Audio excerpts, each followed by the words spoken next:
আসসালামু আলাইকুম রহমতুল্লাহ বরকাতু। বিখ্যাত সিরাত গ্রন্থ আর রাহিকুল মাকতুম থেকে তৃতীয় পর্ব হিসাবে হেজাজের নেতৃত্ব সম্পর্কে বিস্তারিত আলোচনা করব ইনশাআল্লাহ। ইসমাইল আলাইসাল্লাম থেকেই মক্কায় মানব বসতি গড়ে ওঠে। তিনি 137 বছর বেঁচে ছিলেন। যতদিন জীবিত ছিলেন ততদিন তিনিই ছিলেন মক্কার নেতা এবং কাবাঘরের মোতাওয়াল্লি। তার মৃত্যুর পর তার পুত্র নাভেদ এবং কায়দার মক্কায় শাসনভার পরিচালনা করেন। এ দুজনের মধ্যে কে আগে এবং কে পরে ক্ষমতাসীন ছিলেন এ ব্যাপারে মতভেদ রয়েছে। কেউ বলেন প্রথমে নাভেদ ক্ষমতাসীন ছিলেন এবং পরে কায়দার। কেউ বলেন প্রথমে কায়দার ক্ষমতাসীন ছিলেন এবং পরে নাভেদ। এদের পরে এদের নানা মাজাজ ইবনে আমর জুরহামি ক্ষমতা গ্রহণ করেন। এমনি করে মক্কার শাসন ক্ষমতা জুরহামিদের হাতে চলে যায়। দীর্ঘদিন এই ক্ষমতা তাদের কাছে থাকে। ইসমাইল আলাইসাল্লাম যেহেতু তার পিতার সাথে কাবাঘর নির্মাণ করেছিলেন, এই কারণে তার বংশধরদের একটি সম্মানজনক অবস্থান ছিল, কিন্তু ক্ষমতা ও নেতৃত্ব পরবর্তী সময়ে তাদের অংশ ছিল না। বছরের পর বছর কেটে যায়, কিন্তু ইসমাইল আলাইসাল্লামের বংশধরগণ অজ্ঞাত পরিচয় অবস্থা থেকে বাইরে আসতে পারেননি। বক্তে নসরের আবির্ভাবের কিছুকাল আগে বনু জুরহামের ক্ষমতা দুর্বল হয়ে পড়ে এবং মক্কায় রাজনৈতিক গগনে আদনানীদের রাজনৈতিক নক্ষত্র চমকাতে শুরু করে। এর প্রমাণ এই যে, যাতে ইরোগ নামক জায়গায় বক্তে নসর আরবদের সাথে যে যুদ্ধ করেন, সেই যুদ্ধে আরব সেনাদলের অধিনায়কদের মধ্যে জুরহাম গোত্রের কেউ ছিলেন না। খ্রিস্টপূর্ব 587 সালে বক্তে নসরের দ্বিতীয় অভিযানের সময় বনু আদনান ইয়েমেনে পালিয়ে যায়। সে সময়ে বনি ইসরায়েলের নবী ছিলেন বারমিয়া। তিনি আদনানের পুত্র মাআতকে সঙ্গে নিয়ে সিরিয়ায় যান। বক্তে নসরের দাপট হ্রাস পাওয়ার পর মাআত মক্কায় ফিরে আসেন। এ সময় তিনি লক্ষ্য করেন যে মক্কায় জুরহাম গোত্রের জোরসাম নামে শুধু একজন লোক রয়েছেন। জোরসাম ছিলেন জুলহামার পুত্র। মাআত তখন জোরসামের কন্যা মুয়ানাহের সাথে বিবাহবন্ধনে আবদ্ধ হন। তার গর্ভ থেকে নাজার জন্মগ্রহণ করেন। যে সময় মক্কায় জুরহামের অবস্থা খুব খারাপ হয়ে গিয়েছিল, দারিদ্র্যের নিষ্পীষণে তারা ছিল জর্জরিত। এর ফলে তারা কাবাঘরে তাওয়াফ করতে আসা লোকদের উপর বাড়াবাড়ি করে, এমনকি কাবাঘরের অর্থসম্পদ আত্মসাৎ করতেও দ্বিধা করেননি। বনু আদনান বনু জুরহামের এসব কাজের ভিতরে ছিল দারুণ অসন্তুষ্ট। ফলে বনু খোজা আমার আজ জাহরানে অভিযানের সময় আদনান বংশের লোকদের লোভকে কাজে লাগায়। বনু খোজা আদনান গোত্রের বনু বকর ইবনে আব্দ মানাব ইবনে কেনানাকে সঙ্গে নিয়ে বনু জুরহামের বিরুদ্ধে যুদ্ধ ঘোষণা করে। বনু জুরহাম পরাজিত হয়, মক্কা থেকে বিতাড়িত হয়। এই ঘটনা ঘটেছিল খ্রিস্টীয় শতাব্দীর মাঝামাঝি সময়। মক্কা ছেড়ে যাওয়ার সময় বনু জোরহাম জমজম কূপ ভরাট করে দেয়। এ সময় তারা জমজমে কয়েকটি ঐতিহাসিক নিদর্শন নিক্ষেপ করে তা প্রায় ভরাট করে ফেলে। মোহাম্মদ ইবনে ইসহাক লিখেছেন, আমর ইবনে হারেস মাজাজ জোরহামি কাবা ঘরের দুটি সোনার হরিণ এবং কাবার কোণে অবস্থাপিত হাজরে আসওয়াদকে বের করে জমজম কূপে পতিত করেন। এরপর তারা জুরহাম গোত্রের সবাইকে সঙ্গে নিয়ে ইয়েমেনে চলে যান। বনু জুরহাম মক্কা থেকে বহিষ্কৃত হওয়ায় এবং ক্ষমতা হারানোর ব্যথা ভুলতে পারছিল না। জুরহাম গোত্রের আমর নামক এক ব্যক্তি এ সম্পর্কে রচিত কবিতায় বলেছেন, কবিতাটি নিম্নরূপ: হাজুন থেকে সাফা পর্যন্ত মিত্র কেউ নেই, রাতের মাহফিলে নেই গল্প বলার কেউ নেই। কেন? আমরা তো এখানের অধিবাসী। সময়ের আবর্তনে ভাঙা কপাল, হায় রে হায়, আজ আমাদের করে দিয়েছে সর্বহারা। ইসমাইল আলাইসাল্লামের সময়কাল ছিল খ্রিস্টপূর্ব প্রায় 2000 বছর আগে। এই হিসাব অনুযায়ী মক্কার জুরহাম গোত্রের অস্তিত্ব ছিল 2100 বছর। প্রায় 2000 বছর তারা রাজত্ব করেছিল। বনু খোজা মক্কায় তাদের আধিপত্য বিস্তারের পর বনু বকর বাদ দিয়েই শাসনকার্য পরিচালনা করতে থাকে। তবে তিনটি মর্যাদাসম্পন্ন পদে মুদার গোত্রের লোকেদের অধিষ্ঠিত করা হয়। সে 3টি পথ নিম্নরূপ: হাজিদের আরাফাত থেকে মুজদালিফায় নিয়ে যাওয়া এবং ইয়াউমুন নাহারে হাজিদের মিনা থেকে রওয়ানা হওয়ার পরোয়ানা প্রদান। 13 জিলহজ হচ্ছে ইয়াউমুন নাহার, এদিন হচ্ছে হজের শেষ দিন। এ মর্যাদা ইলিয়াস ইবনে মোদারের পরিবার বনু গাউস বিন মুররার অধিকারী ছিল। এদেরকে সোপা বলা হতো। সোপার একজন লোক পাথর নিক্ষেপ না করা পর্যন্ত 13 জিলহজ হাজিরা পাথর নিক্ষেপ করতে পারতেন না। হাজিদের পাথর নিক্ষেপ এবং মিনায় রওনা হওয়ার সময় সোপার লোকেরা মিনার একমাত্র পথ আঁকাবার দুপাশে দাঁড়িয়ে থাকত। তাদের যাওয়া শেষ না হওয়া পর্যন্ত কোনো হাজি সে পথে অতিক্রম করতে পারত না। তাদের যাওয়ার পর অন্য লোকদের যাওয়ার অনুমতি দেওয়া হতো। সোপাদের পর এই বিরল সম্মান বনু তামিমের একটি পরিবার বনু সাদ ইবনে জায়েদ মানাত লাভ করে। 10 জিলহজ সকালে মুজদালিফা থেকে মিনা যাওয়ার সম্মান বনু আদওয়ানের অধিকারে ছিল। হারাম মাস সমূহের আগে এগিয়ে নেওয়া ও পিছিয়ে দেওয়া বনু কেনানা গোত্রের একটি শাখা বনু তামিম ইবনে আদি এ মর্যাদার অধিকারী ছিল।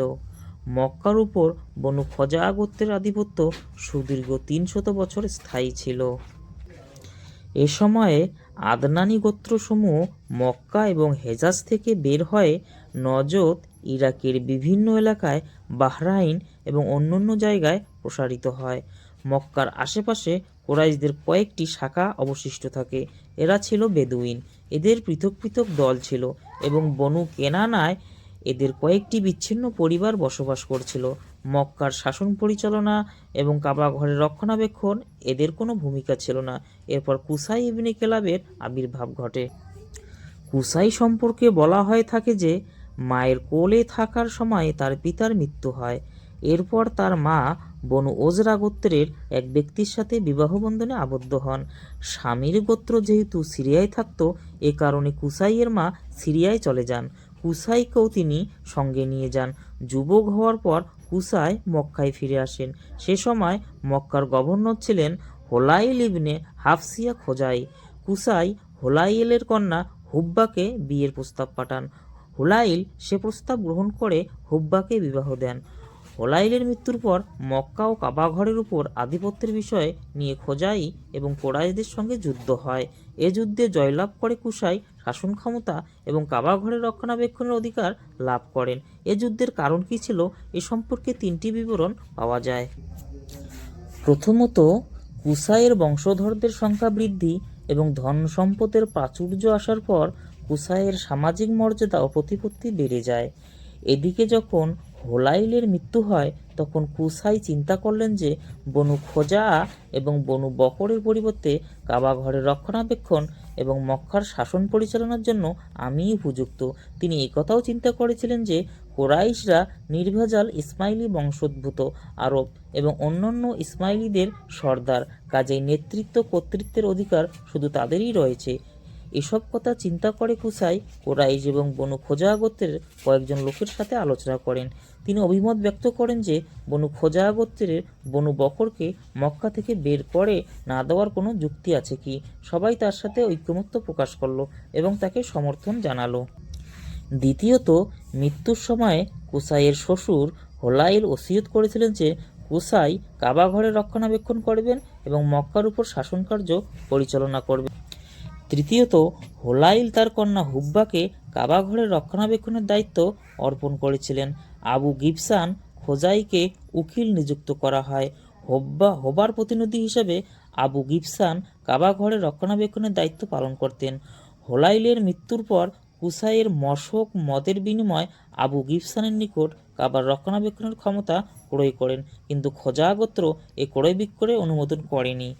তারা কুসাইকে কাবা ঘরে যেতে বাধা দেয়। এর ফলে কুসাই বনু খোজাকে মক্কা থেকে বের করে দেওয়ার জন্য কুরাইশ এবং বনু কেনানাদের একত্রিত করে।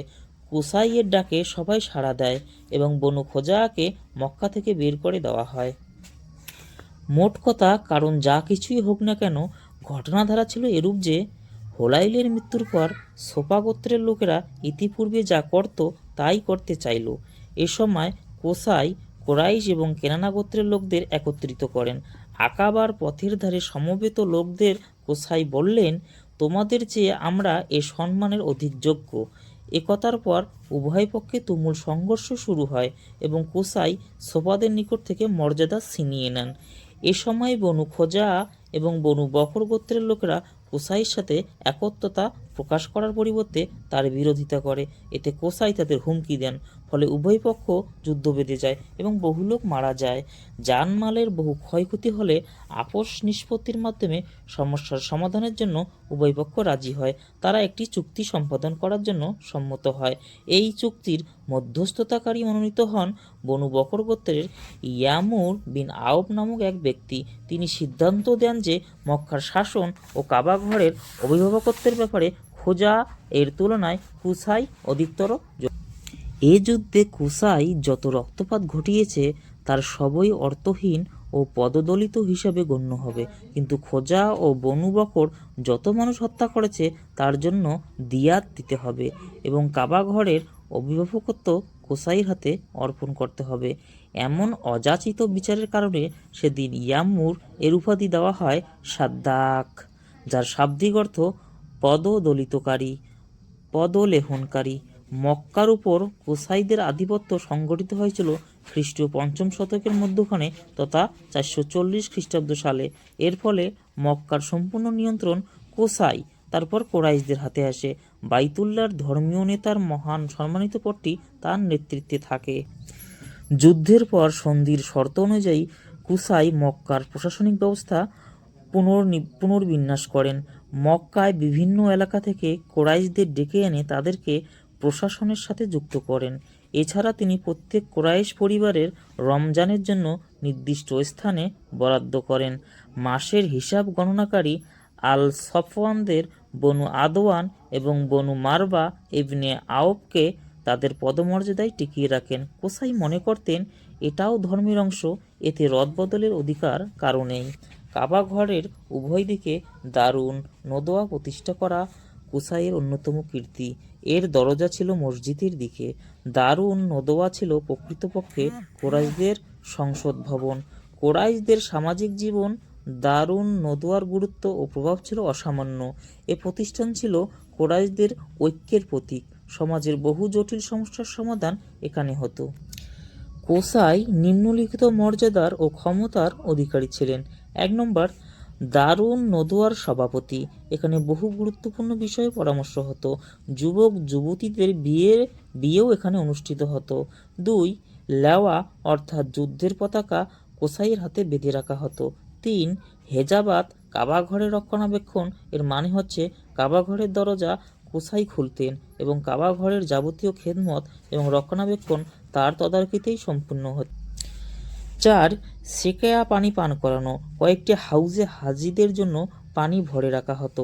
এরপর সেই পানিতে খেজুর এবং কিশমিশ মিশিয়ে পানি মিঠা করা হতো। হজযাত্রীরা মক্কায় এলে সেই পানি পান করতেন। ৫, রেফাদা হাজিদের মেহমানদারি। এর অর্থ হচ্ছে হাজিদের মেহমানদারির জন্য খাবার তৈরি করা। এই উদ্দেশ্যে কোরাইশদের উপর কোসাই নির্ধারিত পরিমাণ চাঁদা ধার্য করে দিতেন। সেই অর্থ হজ মৌসুমে কোসাইদের কাছে জমা দিতে হতো। কোসাই জমাকৃত অর্থে হাজিদের জন্য খাবার তৈরি করাতেন। দরিদ্র নিঃস্ব হাজিদেরকে সেসব খাবার পরিবেশন করা হতো। যেসব হাজির কাছে বাড়ি ফিরে যাওয়ার অর্থ সম্বল থাকতো না তাদের সাহায্য করা হতো। কোসাই উল্লেখিত সকল প্রকার পদমর্যাদার অধিকারী ছিলেন। কোসাইয়ের জ্যেষ্ঠ পুত্রের নাম ছিল আব্দুদ্দার, দ্বিতীয় পুত্রের নাম ছিল আব্দে মান্নাফ। দ্বিতীয় পুত্র কোসাইয়ের জীবদ্দশায় নেতৃত্ব কর্তৃত্বের উচ্চ মর্যাদায় অধিষ্ঠিত হন। এ কারণে কোসাই তার জ্যেষ্ঠ পুত্র আব্দুদ্দারকে বলেছিলেন, ওরা যদিও তোমাকে ছাড়িয়ে গেছে কিন্তু আমি তোমাকে তাদের সমমর্যাদায় উন্নীত করব। এরপর কোসাই সকল পদমর্যাদার ব্যাপারে আব্দুদ্দারকে উত্তরসূরি করে ওসিয়ত করে যান, অর্থাৎ দারুন নদওয়ার সভাপতি, কাবা ঘরের রক্ষণাবেক্ষণ করানো, যুদ্ধের পতাকা বহন, হাজিদের পানি পান করানো, হাজিদের মেহমানদারি সবকিছুই তিনি আব্দুদ্দারকে ন্যস্ত করেন। জীবদ্দশায় কুসাইয়ের কোনো কথা এবং কাজের কেউ প্রতিবাদ করত না, বরং সব কিছু সবাই বিনা প্রতিবাদে মেনে নিত। এ কারণে মৃত্যুর পর তার সব সিদ্ধান্ত সবাই বিনা সমালোচনায় মেনে নিয়েছিল। কুসাইয়ের সন্তানরা পিতার ওসিয়তের প্রতি পূর্ণ সম্মান প্রদর্শন করতেন। আব্দে মান্নাফের মৃত্যুর পর তার সন্তানেরা চাচাতো ভাইয়ের সাথে উল্লেখিত বিষয়গুলোতে দর কষাকষি শুরু করে। চাচাতো ভাইদের একক পদমর্যাদার সমালোচনা করে, তারা অসন্তোষ প্রকাশ করতে থাকে। এর ফলে কুরাইশরা দুভাগে বিভক্ত হয়ে যায়। উভয় দলের মধ্যে যুদ্ধ বেঁধে যাওয়ার উপক্রম হয়, কিন্তু এক পর্যায়ে উভয় পক্ষ আপোষ নিষ্পত্তির প্রসঙ্গ উত্থাপন করে এবং বিভিন্ন পদমর্যাদা নিজেদের মধ্যে ভাগ বাটোয়ারা করে নেয়। এরপর হাজিদের পানি পান করানো এবং হাজিদের আতিথ্যের দায়িত্ব বনু আব্দে মান্নাফের উপর ন্যস্ত করা হয়। দারুন নদওয়ার নেতৃত্ব এবং কাবা ঘরের রক্ষণাবেক্ষণের দায়িত্ব আব্দুদ দারের সন্তানদের হাতে থাকে। অর্পিত পদমর্যাদার ব্যাপারে আব্দে মান্নাফের সন্তানরা কোড়া অর্থাৎ লটারির ব্যবস্থা করেন। কোড়ায় আব্দে মান্নাফের পুত্র হাশেমের নাম ওঠে। এর ফলে হাশেম সারা জীবন হাজিদের পানি পান করানো এবং হাজিদের মেহমানদারির দায়িত্ব পালন করেন। হাশেমের মৃত্যুর পর তার ভাই মোতালেব এ দায়িত্ব গ্রহণ করেন। মোতালেবের পর তার ভাতিজা আব্দুল মোতালেবের উপর দায়িত্ব ন্যস্ত হয়। তিনি ছিলেন রসুলুল্লাহ সাল্লাল্লাহু আলাইহি সাল্লামের দাদা। পরবর্তীতে আব্দুল মোতালেবের পুত্র আব্বাস এ দায়িত্ব লাভ করেন। এছাড়া আরও কিছু পদমর্যাদা ছিল, সেসব কুরাইশরা নিজেদের মধ্যে ভাগ করে নেন। এসব পদমর্যাদার মাধ্যমে কুরাইশরা একটি ছোটোখাটো সরকার গঠন করে রেখেছিলেন। সে সরকারের ব্যবস্থাপনা ছিল অনেকটা বর্তমানকালের সংসদ পদ্ধতির মতো। পদমর্যাদার রূপরেখা ছিল নিম্নরূপ: 1 নম্বর, যেমন ইসার অর্থাৎ ফালগিরি, ভাগ্য জানার জন্য মূর্তিদের কাছে যে তীর রাখা হতো সে তার রক্ষণাবেক্ষণকারী। এ মর্যাদা ছিল বনু জমহের নিকট। 2 নম্বর, অর্থ ব্যবস্থাপনা, মূর্তিদের নৈকট্য লাভের জন্য যেসব উপটোকন, নজরানা এবং কোরবানি পেশ করা হতো তার ব্যবস্থাপনা। এছাড়া ঝগড়া বিবাদের ফয়সালা করার দায়িত্ব বনু সাহামকে দেওয়া হয়েছিল। 3 নম্বর, শুরা, এ সম্মান বনু আসাদের কাছে ছিল। 4 নম্বর, আসনাক, ক্ষতিপূরণ এবং জরিমানার অর্থ আদায় ও বন্টন, বনু তাইম গোত্র এ মর্যাদা অধিষ্ঠিত ছিল। 5 নম্বর, উকাব জাতীয় পতাকা বহন, এ মর্যাদা বনু উমাইয়া গোত্রের উপর ন্যস্ত ছিল। 6 নম্বর, কুব্বা, সামরিক ছাউনির ব্যবস্থাপনা এবং সৈন্যদের অধিনায়কত্ব, এ সম্মান বনু মাকজুমের অধিকারী ছিল। সর্বশেষে সাফারাত, সফর সম্পর্কিত বিষয় তত্ত্বাবধান দায়িত্ব বনু আদি গোত্র পালন করত।